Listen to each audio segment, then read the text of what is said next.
અરવલ્લીમાં ઉત્તરાયણની દોરીથી પક્ષીઓ ઘાયલ, જ્યાં મોડાસામાં 10 જેટલા પક્ષીઓ ઘાયલ થયા છે.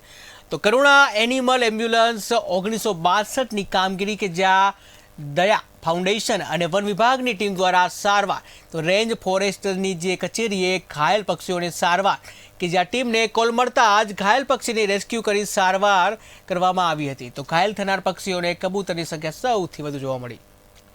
ઘણા પક્ષીઓ ઘાયલ થતા હોય છે, તેના લીધે ઘણા પક્ષીઓ મરી જતા હોય છે. અમને 1962માં ફોન કરતાં અમે અહીંયા સારવાર આપી રહ્યા છીએ.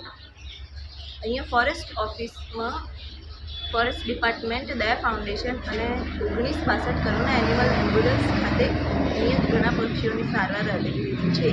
અત્યાર સુધી 10 પક્ષીઓ ઘાયલ મળી રહ્યા છે, જેમની સારવાર આલીને એમને ઓબ્ઝર્વેશનના અંડર રાખેલા છે.